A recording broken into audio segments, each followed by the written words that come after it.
Hello বন্ধুরা, তো নিচে থেকে নিয়ে চলে এসেছি গোবর সার এবং গোবর সারগুলো আমি প্রত্যেকটা গাছে গাছে দেবো। দেখেছেন আমি কিছু কিছু গাছে আমি দিয়েছি এবং কিছু কিছু গাছে আমার দেয়া হয়নি।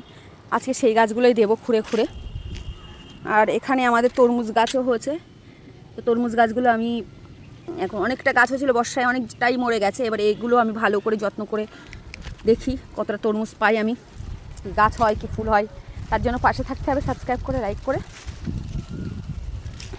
আর বেদানা গাছের যখন ফুল দেবে তখন গোড়ায় কোনো নাড়াচাড়া করা যাবে না, এই জন্য ওই বেদানা গাছে সব ফুল আসছে, এই জন্য আমি এর গোড়ায় নাড়াচাড়া করব না।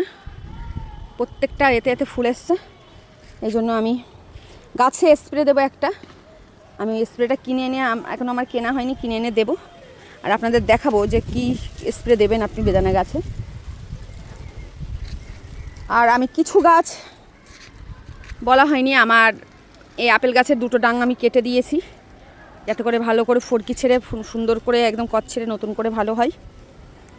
এবং কিছু গাছ আমি ছাওয়ায় দেব। আমাদের এই যে দেখতে পাচ্ছেন পার্সিমনটা, এটাও আমি ছাওয়ার দিকে দেবো, মানে এইসব গাছগুলো একটু ছাওয়ার দিকে রাখলে বেশি ভালো হয়। তো চলুন আমি গাছের সারগুলো দিয়ে নিই।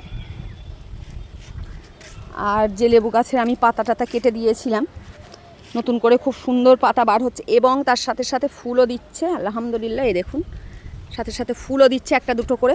আগে পুরোটাই বার হোক, তারপরে দেখি কতটা ফুল দেয়, কতটা ফল দেয়। তার জন্য কী করতে হবে, সাবস্ক্রাইব করে পাশে থাকতে হবে, বেশি করে লাইক কমেন্ট করতে হবে। টাটা।